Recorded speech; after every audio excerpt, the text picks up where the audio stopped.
Mais uma vez, bom dia, então vamos começar de novo. Então, gente, a ideia é a gente conversar sobre essa passagem do Evangelho, muito conhecida, talvez todos vocês já sabem, né, do que se trata, Marta e Maria. E foi muito oportuna essa leitura do Evangelho, porque falou sobre, né, a mulher acusada de adultério. E quando a gente está conversando sobre essas passagens do Evangelho, e é sempre uma alegria poder falar sobre elas, porque são passagens atemporais, que tocam a todos nós, e essa passagem de Marta e Maria está lá em Lucas, né, capítulo 10, começa no versículo 38, e antes da gente conversar sobre essa passagem em si, é legal a gente contextualizar, né? E Marta e Maria são irmãs daquele outro personagem muito conhecido no Evangelho, que é o Lázaro. Aquele mesmo que Jesus teve a oportunidade de fazer aquilo que nós conhecemos como ressurreição. E que nós, no Espiritismo, explicando bem o que acontece, né? Isso é outro assunto. Mas a Marta e a Maria são irmãs de Lázaro. E essa passagem, ela acontece logo depois que Jesus voltava de uma de suas peregrinações e estava passando por uma aldeia. Essa aldeia era a aldeia de Betânia. E era lá que viviam esses irmãos, Marta, Maria e Lázaro. E eles tinham uma amizade muito bonita com Jesus. Então, todas as vezes que Jesus passava ali pela região, era muito comum, né, essa interação entre eles. Marta convidou, nessa oportunidade, então, Jesus para se hospedar na casa deles. E assim, a passagem é relatada. Vamos ler junto essa passagem para a gente poder refrescar a nossa memória e acompanhar, né, dentro da proposta da nossa conversa de hoje, tá? Então, a passagem, eu escolhi a tradução do Haroldo Dutra Dias, ela começa assim. Ao prosseguirem a jornada, ele entrou em certa aldeia, e certa mulher, de nome Marta, o hospedou. Ela tinha uma irmã chamada Maria, que estava sentada aos pés do Senhor e ouvia a sua palavra. Marta distraía-se em torno de muito serviço. Colocando-se perto, disse, Senhor, não te importas que minha irmã me deixe servir sozinha? Dize-lhe, pois, que me ajude. Em resposta, Jesus lhe disse, Marta, Marta, inquieta-te e te agitas a respeito de muitas coisas. Porém, é necessário uma. Assim, Maria escolheu a boa parte, que não será tirada dela. Então, é essa passagem que a gente vai refletir sobre ela hoje. E aí, retomando a leitura do Evangelho, com a mulher, né, que foi pega em adultério, é muito comum, quando a gente está lendo essas passagens aí do Evangelho, a gente se identificar com determinados personagens. A gente cria uma certa empatia por eles, porque a gente se identifica com eles, a gente se coloca no lugar deles. E é como se diz naquela expressão, a gente coloca os sapatos deles. E isso é muito natural. Isso acontece em muitas passagens, como essa da mulher, né, pega em adultério, como a passagem de Zaqueu, como a passagem da mulher com fluxo de sangue. Muitos de nós se identificam com esses personagens e desperta em nós, automaticamente, essa empatia. Isso é muito natural. E nessa passagem em específico, qual de nós não vai se identificar com Marta? Muitos de nós se identificam com ela, toma as dores dela. A gente se liga a ela por afinidade, porque elas representam, na verdade, um reflexo de nós mesmos. Isso é natural. Elas representam as nossas ânsias, as nossas angústias, os nossos medos, enfim, os nossos sentimentos. Não é verdade? E, normalmente, gente, esses personagens nos quais nós nos identificamos são os que mais nos ensinam. Podem observar. São aqueles que nos tocam de perto e que vão consolidar ensinamentos valiosos para nós. E nessa passagem, claro, Marta. Quando a gente está lendo essa passagem, a gente chega até a ficar com raiva da Maria. Não é? E fala, poxa, eu estou aqui trabalhando, a outra está lá, sem fazer nada, e eu aqui, né, virando do avesso para poder fazer as coisas, e a outra lá, no bem bom. Fala com ela para me ajudar. É muito natural. Qualquer um de nós passa isso pela cabeça. E na nossa imaginação, a gente já até começa a imaginar lá, vou lá falar com Jesus, porque aí Jesus vai lá, Jesus dá uma bronca na Maria. E aí a gente já imagina Jesus levantando, Maria, que coisa feia, vai ajudar a sua irmã. Bom, só que tem algo estranho aí, né, gente? Jesus não iria fazer isso, não é verdade? Não faria e não fez. Porque ele está ali para nos ensinar algo mais. Ninguém imagina Jesus fazendo isso, né? A gente imagina Jesus, né, do jeito que ele é, e não naquilo que a gente gostaria como reflexo de nós, tendo empatia por Maria, e a gente faria a mesma coisa que Maria fez. Então, uma pergunta muito natural surge. Bom, por que será que aqueles que registraram os evangelhos registraram essa passagem? Por que eles deixaram isso escrito? Algo assim que parece tão pueril. O que será que Jesus quer nos ensinar nessa passagem? Para ela merecer estar ali sendo registrada? Porque está parecendo ali uma coisa de conflito comum de dentro de casa, né? Duas irmãs ali, meio que se estranhando. Por que será que os evangelistas registraram isso? A gente precisa lembrar, gente, que os fatos que estão relatados ali no Evangelho, eles não estão ali como simples revista de fofoca da época. Não eram uma People, não eram uma Caras. Não. Contigo, sei lá, eu sou antigo, eu nem sei se existem essas revistas ainda. Tem, não tem? Então tá bom. Então o Evangelho não é esse tipo de revista de fofoca da época. Claro que não, gente. E é muito fácil a gente compreender o porquê que não era. Eles não estariam registrando picuinhas e fatos pitorescos ali à toa. E é simples entender. E a questão é, não era simples escrever naquela época, gente. Dava um trabalho danado. Dava um trabalho fenomenal. Por quê? Era um processo complicado. Não tinha papelaria. Não tinha impressora. Nem caneta Bic, exatamente.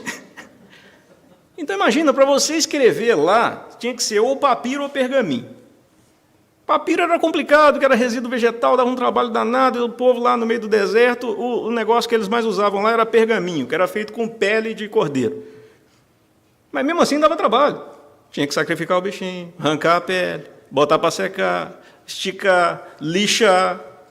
Depois de vários dias, você tinha ali um pedaço de pergaminho para você escrever. E você ia escrever com o dedo? Não, tinha que fabricar tinta.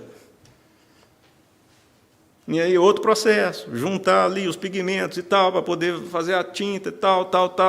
Então era um processo difícil, complicado, custoso. Custava. E mais que isso, você estava lá escrevendo, se você cometesse um erro, não tinha borracha, não tinha corretivo. Pois aí ia ficar aquela rasura horrorosa lá. Então você tinha que jogar aquele pergaminho fora e fazer outro. Outro cordeiro, mais secar. Mais... Imagina. Não dava para correr ali na papelaria do lado e comprar outro. Não tinha. Tanto é que a escrita era para poucos. Era uma profissão. E existia a profissão dos escribas. Eles cobravam para isso. Por quê? Não podia, não. Se tivesse TDAH, era melhor ali fazer outra coisa. Então, escrever era complicado, gente. Era uma profissão e não era algo simples. Isso nos faz compreender que o que era registrado era aquilo que fosse realmente essencial, o que era realmente importante. Não se gastava tempo, esforço, material para poder registrar fofoca, picuinha, coisa inútil. Não. Se foi escrito, gente, é porque era importante. Então, num primeiro momento, a gente pega essa passagem, né, de um ambiente doméstico de Marta e Maria ali, Jesus sendo recebido na casa delas, e a gente já começa a desconfiar que isso não é um simples registro de algo pitoresco que aconteceu em uma dessas visitas. Tem alguma coisa ali. Faz sentido para vocês? E aí, tem uma outra coisa que a gente precisa falar. Porque, como só se registrava o essencial, vocês devem estar se perguntando, tá, certo, e daí? Aonde você quer chegar com tudo isso? Eu quero avançar um pouco mais, porque além dessa dificuldade de escrever e a escrita ser só daquilo que é essencial, a escrita era um processo caro. Então, eles precisavam utilizar aquele recurso de forma muito eficiente. Eles não podiam desperdiçar. E aí entra uma coisa muito interessante e característica da linguagem da época, que é a linguagem simbólica, porque ela compacta os ensinamentos. Você conseguia escrever muitas coisas com pouco recurso, com pouco espaço, utilizando símbolos. A linguagem simbólica, então, ajudava nesse aspecto de registrar muita informação em poucas palavras. Por isso o Evangelho é cheio de símbolo. Não só o Evangelho, mas toda a Bíblia, desde o Antigo Testamento. Faz sentido para vocês?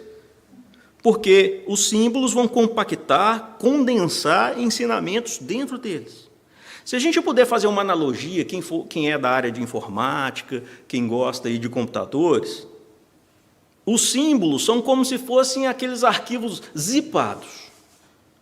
O que é isso?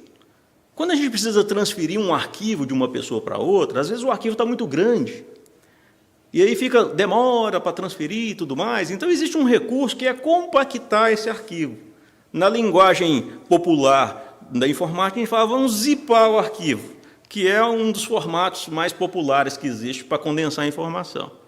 Então, vai lá, compacta aquela informação, ela fica melhor para poder ser enviada, porque envia mais rápido, porque envia mais fácil. Aí o outro recebe aquilo ali compactado, mas para ele acessar aquela informação, o que ele tem que fazer? Descompactar, deszipar. Né? Isso acontece na área da informática. E é uma boa analogia que a gente pode fazer em relação aos símbolos do Evangelho. Eles estão ali compactados, eles estão ali zipados. Se a gente quiser acessar eles e poder aproveitar o que está ali, a gente precisa extrair, a gente precisa descompactar, para poder, então, acessar tudo que está ali de forma, né, proveitosa. Faz sentido para vocês? Então, isso não é uma coisa que acontecia só naquela época. Né? A gente usa isso até hoje, gente. Qual de nós aqui nunca escutou provérbios populares que condensam em símbolos ensinamentos morais importantíssimos? Não é? A água mole em pedra dura, tanto bate até que fura. O que isso quer dizer? É um símbolo, né? Numa linguagem simbólica, está querendo te dar um ensinamento. Mais vale um pássaro na mão do que dois voos. Aí, gente, no Brasil o que não falta é provérbio. Né? Tem um lá de Minas interessantíssimo que eu adoro. O Johnny sempre ri quando eu falo isso.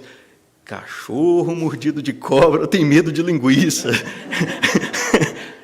Então são imagens, né? São símbolos visuais que estão ali tentando transmitir um ensinamento, estão compactados, e na hora que você descompacta, não sei se você está entendendo, depois ele te explica.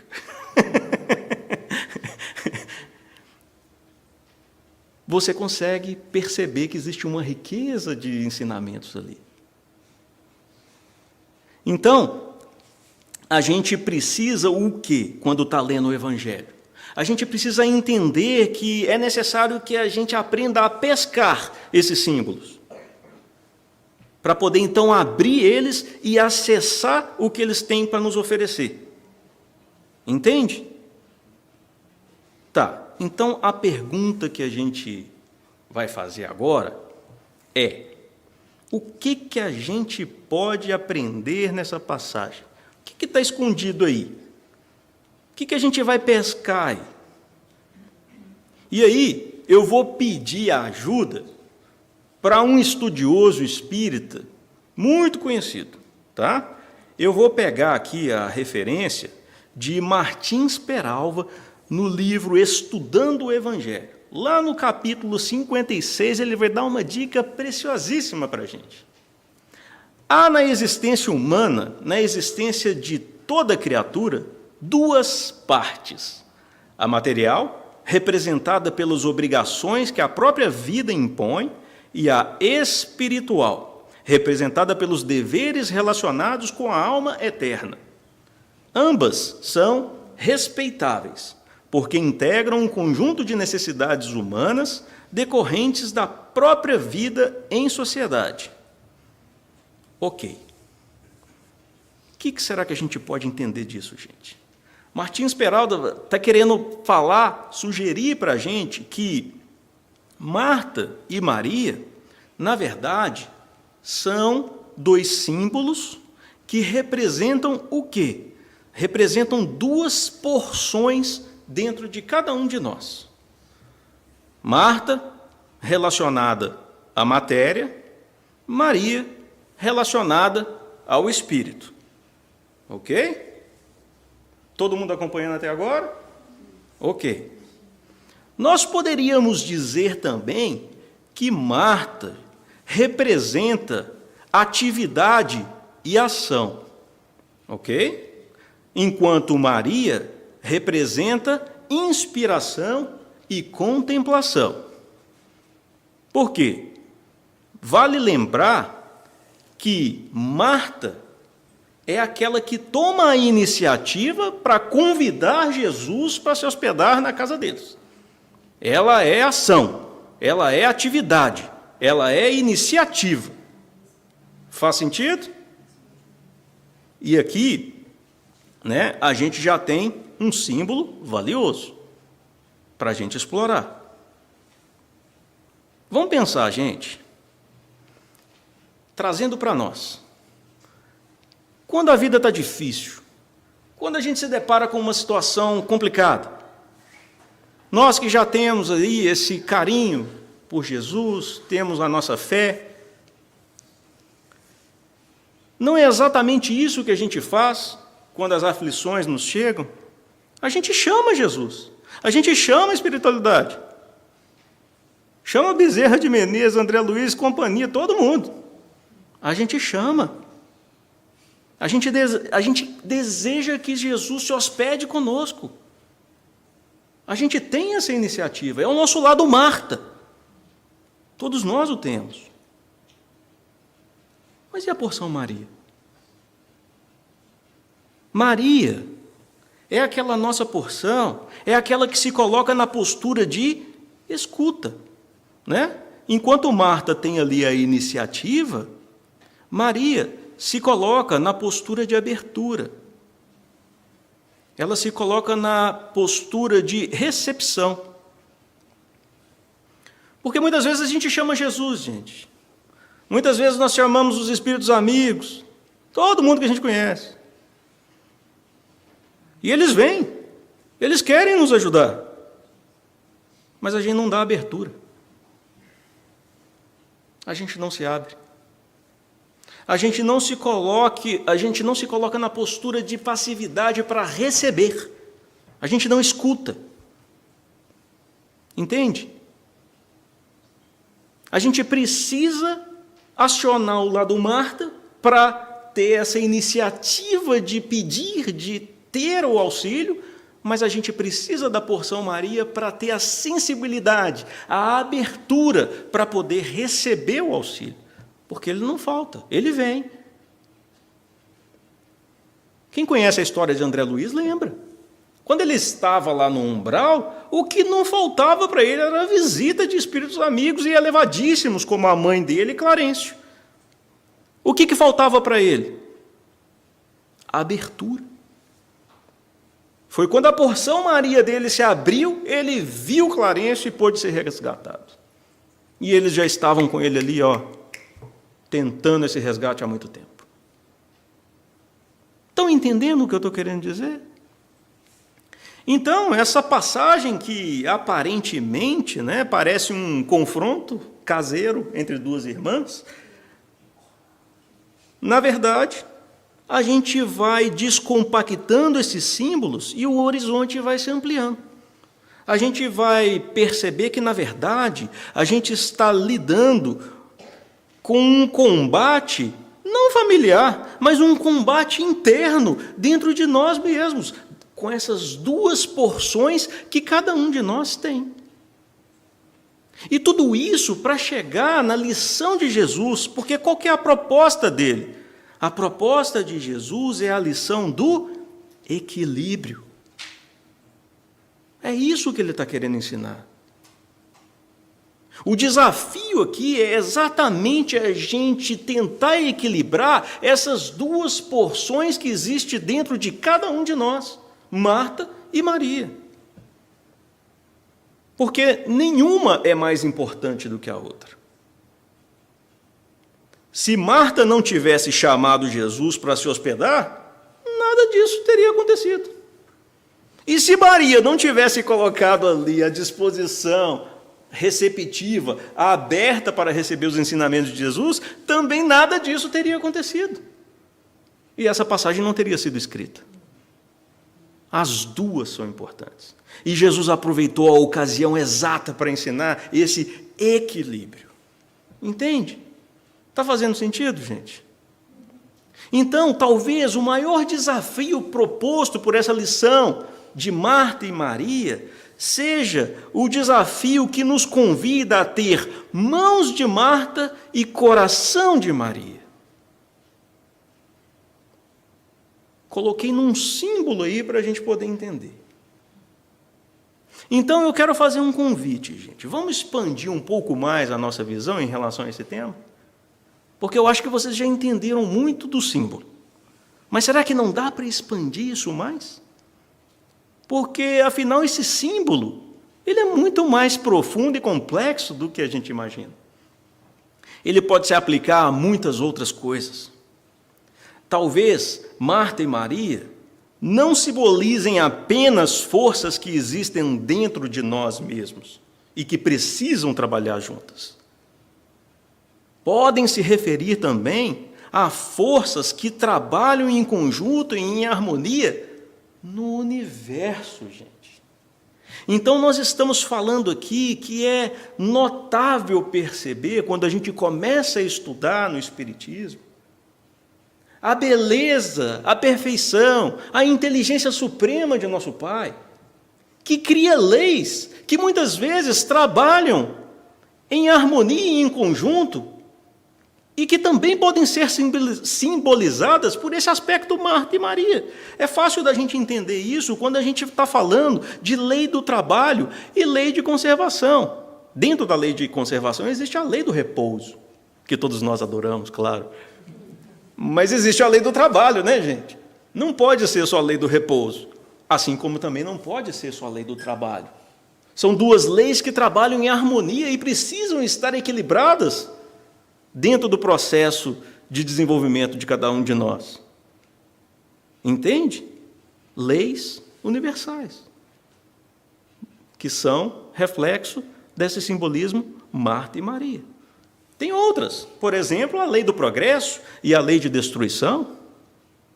A gente sabe que elas também trabalham em conjunto e precisam estar equilibradas, porque não pode ser somente destruição, assim como o progresso não iria para frente sem o processo de renovação que a destruição promove.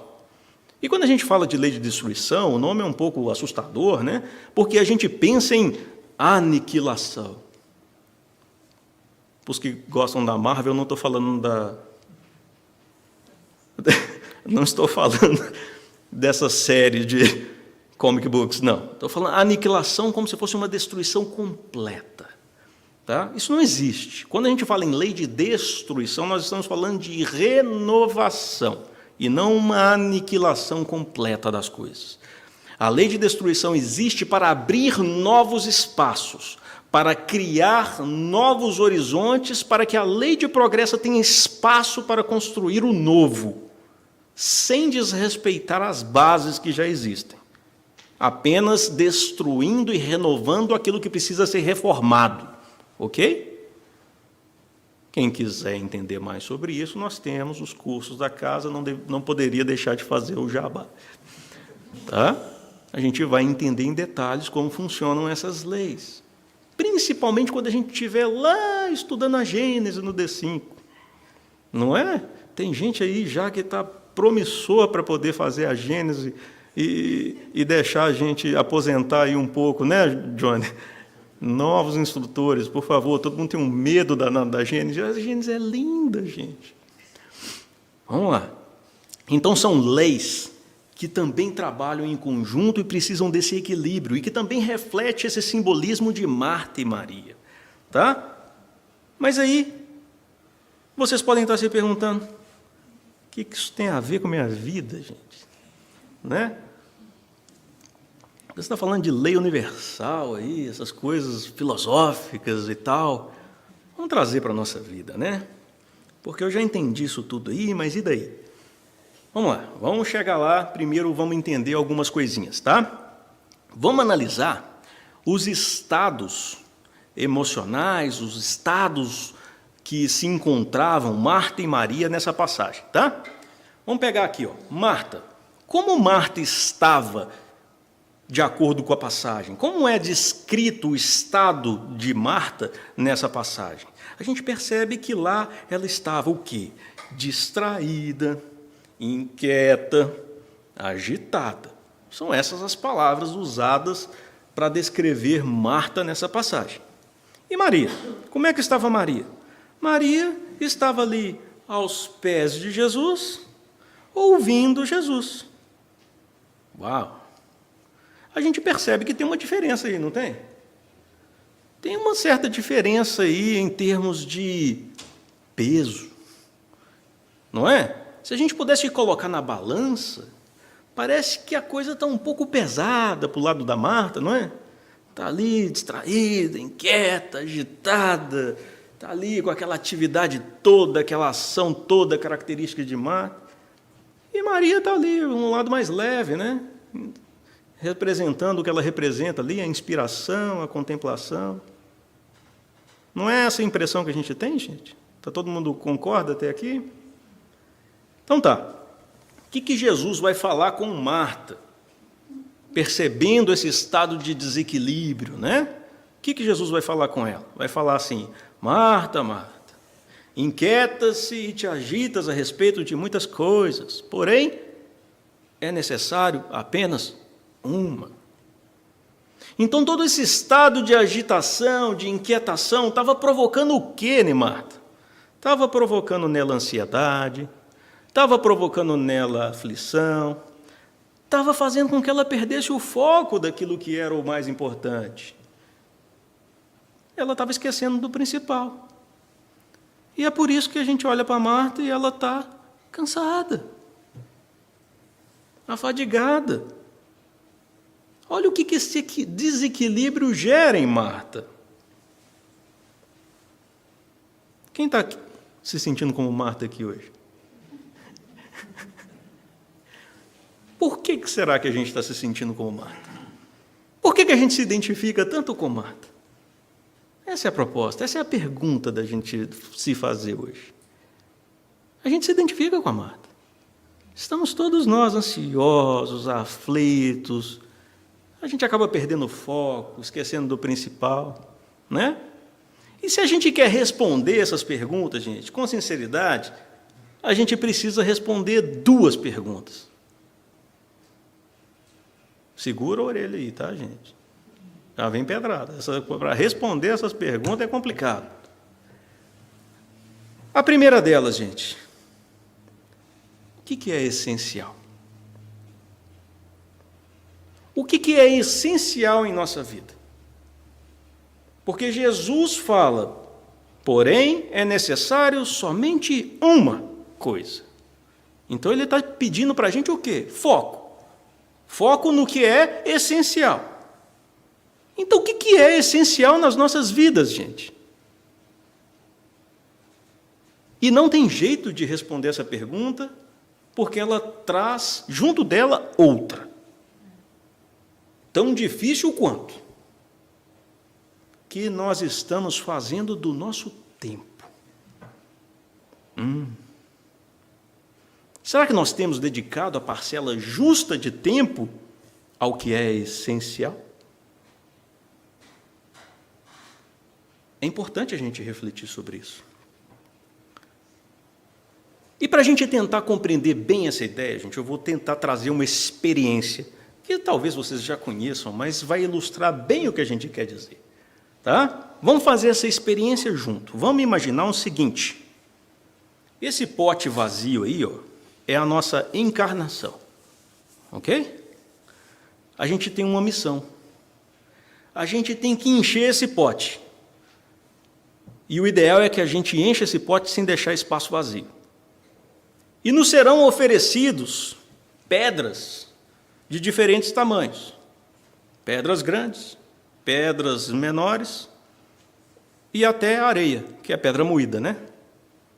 E aí, a gente tem essa missão, preencher o pote com todo esse material aí, ó. Pedras grandes, pedras pequenas e areia. A gente é livre para preencher nosso pote encarnatório do jeito que a gente quiser, gente. Se você quiser deixar espaço vazio, você deixa. O item que você quiser colocar primeiro, você coloca. A gente é livre para isso. Acontece que a gente pode fazer de um jeito que não vai dar muito certo. E é o que normalmente a gente faz. O que a gente faz? A gente vai colocar, muitas vezes, a areia primeiro. Aí depois, coloca as pedras menores. E aí, na hora que a gente assusta, não sobrou espaço para as pedras grandes. As pedras grandes vão ficar tudo para fora do pote. E agora? Muitos de nós fazem isso. E quando volta do lado de lá, fala, puxa vida, esqueci das pedras grandes. Preenchi meu pote inteiro com areia e pedra pequena. As pedras grandes, tudo ficou para fora. E agora? E agora é o seguinte, meu filho. Vamos esvaziar o pote. Toma um pote vazio de novo. Repete.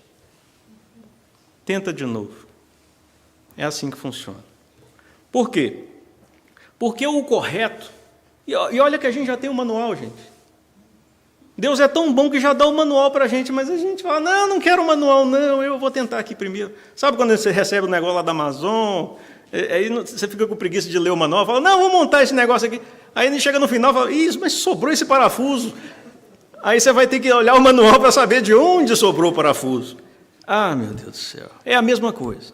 A gente já tem a instrução. A instrução correta para a encarnação é o quê? Coloca, gente, as pedras grandes primeiro. Depois você coloca as pedras menores. Depois você coloca a areia. Não vai sobrar nenhum espaço vazio. Está lá, ó, cheiozinho, bonitinho. Agora vamos ao que representa cada coisa, não é? O que são as pedras grandes, gente? As pedras grandes é aquilo que a gente chama de o essencial. As pedras menores são as responsabilidades. E a areia, gente? A areia é aquilo que dá para fazer, ou até mesmo aquilo que é supérfluo.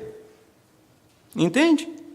O que é o essencial, gente? O essencial é tudo aquilo que a gente angaria e leva conosco como espírito imortal. É aquilo que a gente vai levar conosco quando a gente desencarnar. Essas são as pedras grandes. É o que de fato nós levamos. É o que de fato nós construímos como espíritos imortais que somos. Ok? O que é a responsabilidade? Né? Exemplos, né, do que é essencial. São nossas virtudes, nossos sentimentos nobres, nossos compromissos espirituais, nossos relacionamentos. Tudo isso que a gente constrói como espírito imortal e que nós levamos. Ok? O que são as responsabilidades? É tudo aquilo que serve de material didático enquanto a gente está encarnado, mas que a gente deixa aqui quando a gente vai para o outro lado da vida. São as nossas responsabilidades materiais. Todos nós temos, e temos que cumprir elas. Aqui não é a apologia ao desleixo, à irresponsabilidade, não. Nós estamos nesse mundo, nós respiramos nele, nós temos responsabilidades a cumprir. Cumpramos. Ok? Então, isso representa os nossos papéis sociais, nossos papéis profissionais, nossos papéis de cidadania, nossos compromissos materiais. Tudo isso são pedras menores, que temos responsabilidade sobre elas. E o que são aí o possível, o supérfluo? É tudo aquilo que não tem tanta importância, ou até mesmo são prejudiciais para o espírito. São as ilusões da vida passageira. Ok? Então são ali os status social, os títulos, o corpo físico, as posses, as sensações. Tudo isso que, vamos dizer assim, não é que é proibido. A gente pode desfrutar disso aqui, não tem problema nenhum. Deus não é pecado nenhum. A questão é o foco que você está dando. Porque se você foca a sua encarnação inteira toda em areia, não vai sobrar espaço para as pedras grandes. Se você foca a sua vida inteira em pedras menores, não vai sobrar espaço para as pedras grandes. Entende o que a gente está querendo dizer? Então, gente, para a gente entender toda essa simbologia, a gente precisa compreender que a nossa proposta é encher esse pote sem tentar deixar espaços vazios. A gente pode usar o material que a gente quiser, nada é proibido. A palavra-chave é o quê? Equilíbrio. Responsabilidade e foco no que é o importante, o essencial. Porque quando tem espaço vazio também dentro desse pote aí, gente, é um tormento. Quando você deixa esse pote com espaço vazio, aí eu vou, outro provérbio lá, né? Tem, mente vazia é oficina do diabo, não é? Eu ousaria dizer que pote vazio também é oficina do diabo. Então, o ideal é a gente preencher esse espaço. Não tem problema nenhum. A gente precisa ter consciência disso, porque Deus é bom, Ele nos permite vivenciar, inclusive, os prazeres da matéria, não tem nada de errado com Ele. Lá no Evangelho segundo o Espiritismo, lá no capítulo 17, Sede Perfeitos, nas instruções dos Espíritos, eles vão falar para a gente assim, ó, não consiste a virtude em assumires severo e lúgubre aspecto, em repelires os prazeres que a vossa condição humana vos permitem. Basta que reporteis todos os atos da vossa vida ao Criador que vos deu. Ou seja, não é proibido a gente sentir as coisas boas que tem aqui na Terra, desfrutar do que tem na matéria, nada disso é proibido. Para a gente também não entender errado e não ser extremista. Entende? Deus é bom, Ele nos quer feliz, inclusive a felicidade possível aqui na matéria. A questão é quando a gente se atrapalha e prioriza as coisas que não são importantes. Entende? Então vamos falar da areia. Porque muitos de nós ainda têm priorizado a areia nos nossos potes. Está distraído igual Marta, está inquieto igual Marta, está agitado igual Marta. Por quê? Porque a gente está muito preocupado com os prazeres da matéria, com as coisas da matéria, com as curtidas, com as aprovações, com os seguidores da rede social, com a aparência física, com desfrutar o máximo de prazer possível, preocupados em ter, nunca ser. Isso é preencher o pote com areia. Entende? E aqueles que estão só preocupados com as pedras pequenas? Estão preocupados com o cargo que ocupa, com a profissão que tem, com a responsabilidade que carrega perante a sociedade,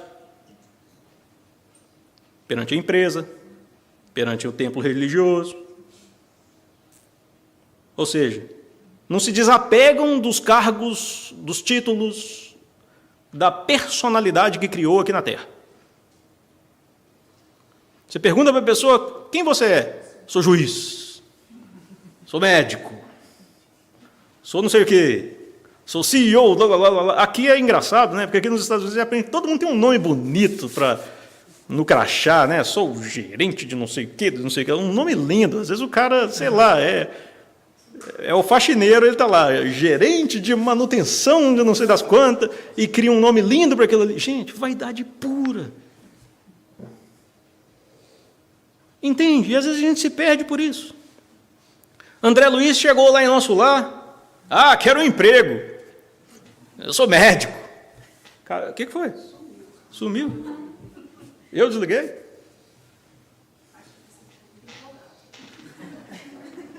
Desligou, não desligou, não? Que coisa, gente. Não é que desligou, não? Me socorre aí, gente. Então, gente, tem gente que se perde aí com as pedras menores. André Luiz, quando chegou lá em nosso lar, foi lá pedir emprego. E adivinha, no íntimo dele ele queria exercer o quê? Profissão de médico. E saiu de lá com o emprego de faxineiro. E foi a melhor coisa que aconteceu para ele. Né? É o desapego dessas pedras menores que a gente às vezes se apega a elas. Então, gente, o que é o principal? É o StreamYard de novo? Oh, meu Deus do céu, vamos lá. Tecnologia é bom quando funciona, né? Hã? A mensagem foi muito profunda. Foi. Eu acho que... Os nossos amigos não desencarnados. Estão me sabotando aí. Eu acho que eu falei das redes sociais, likes e etc. Eles me derrubaram. Ai, Deus. Google. Estou de olho em você, Google. Voltou aí? Voltou, gente. Então tá bom. Então, o que é o importante, gente? O que é, afinal de contas, as nossas pedras importantes que a gente tem esquecido? E aí eu vou recorrer à arte, né? Porque muitos de vocês conhecem esse personagem aí, ó, e aquela fala maravilhosa de que o essencial é o invisível aos olhos, né? O famoso Pequeno Príncipe. E foi isso que Jesus quis lembrar para Marta e para todos nós.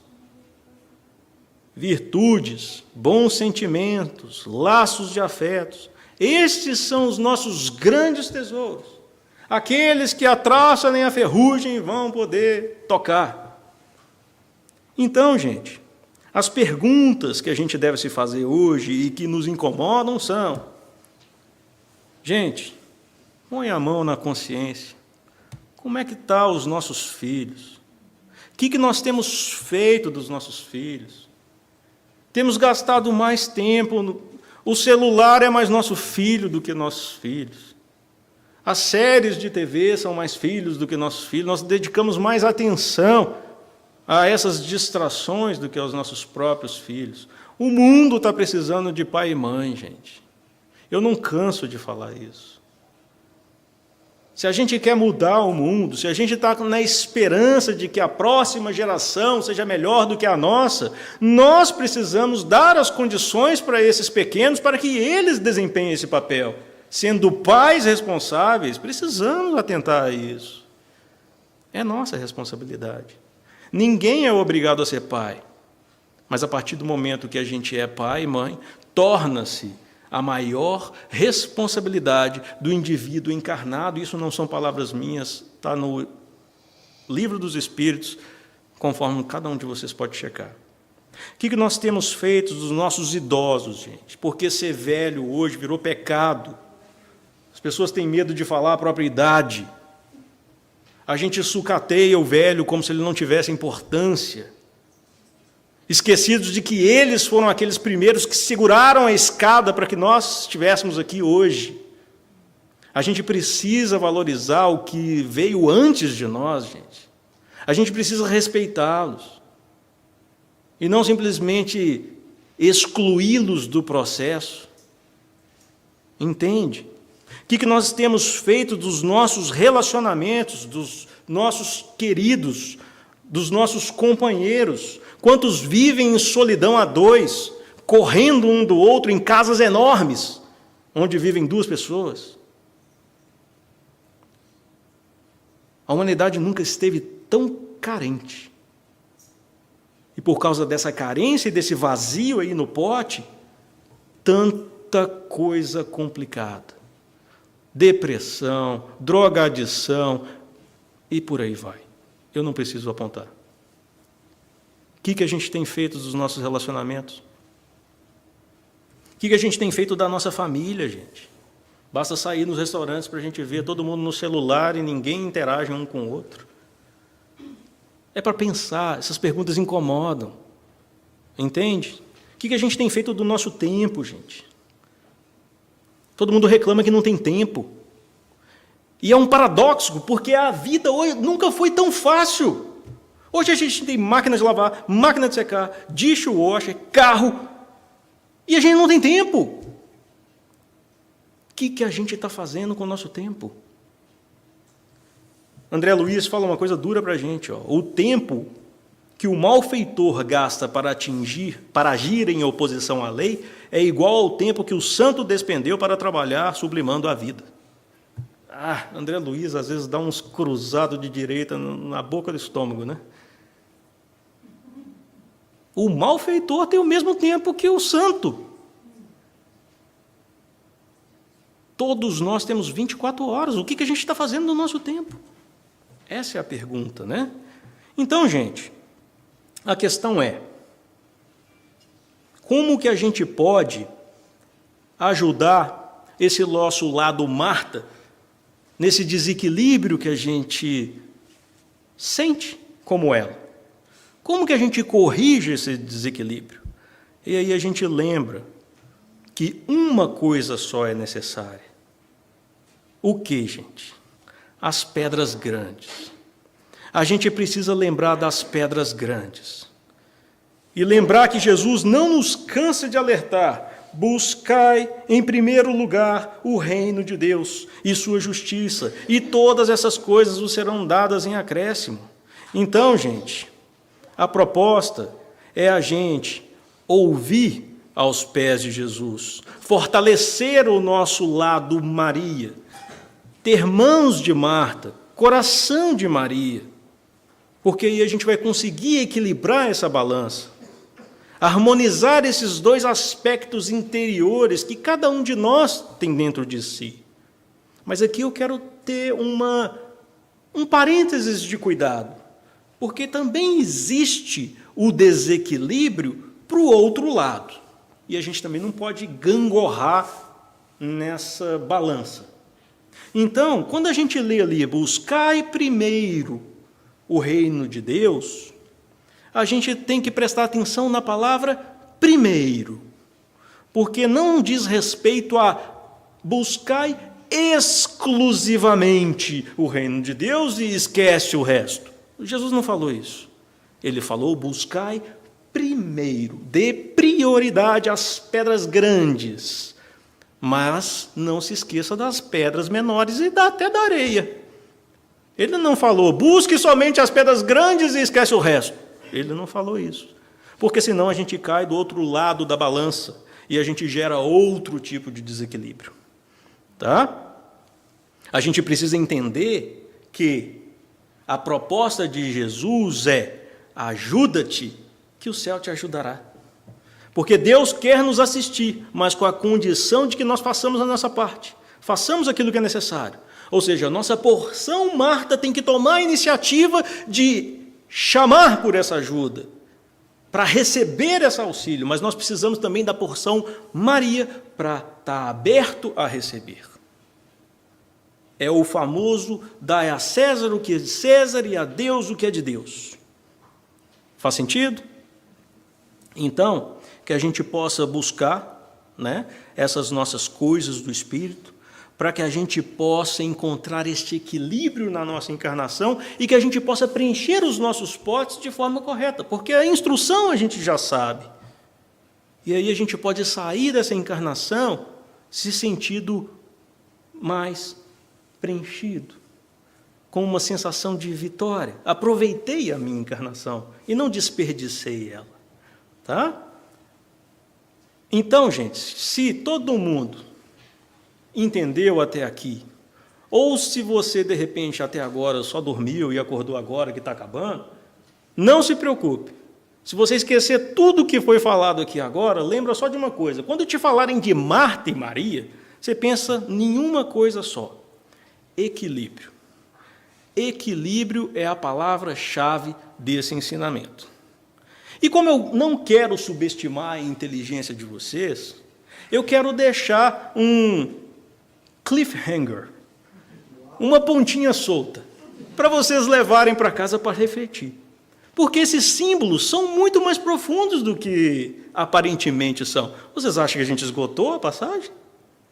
Então leve essa para casa para vocês pensarem. Quem sabe Marta e Maria não são nossa porção razão e emoção. E o nosso dever não seja equilibrar essas duas porções.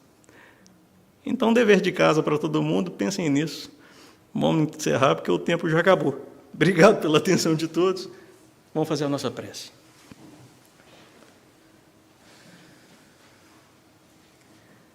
Então, agradecendo a Deus, nosso Pai, nosso Mestre Jesus, nossos irmãos da espiritualidade amiga, sempre presentes em nossas vidas, agradecemos, Pai, por essa oportunidade bendita de mais uma vez estarmos aqui nessa casa que nos recebe, para refletirmos os ensinamentos de nosso Mestre Jesus, tão atemporais e tão oportunos para cada um de nós, nesses momentos tão difíceis da transição planetária. Pai, ajuda-nos a equilibrar dentro de nós as duas asas do progresso que nos farão alçar os voos rumo à felicidade que tanto desejamos. Abençoa os bons propósitos de cada um de nós aqui presentes e os mais singelos esforços na tentativa de elevação. Dai a cada um de nós aquilo que necessitamos, mas, sobretudo, permita que estejamos atentos para poder aproveitar as bênçãos que desce do alto constantemente em nosso favor. O Senhor abençoe neste novo ano, nesse novo ciclo que se abra, os nossos caminhos, para que possamos construir uma história diferente naquilo que pudermos modificar. Naquilo que esteja em nosso alcance, Pai, ajude-nos a cumprir com nossa responsabilidade.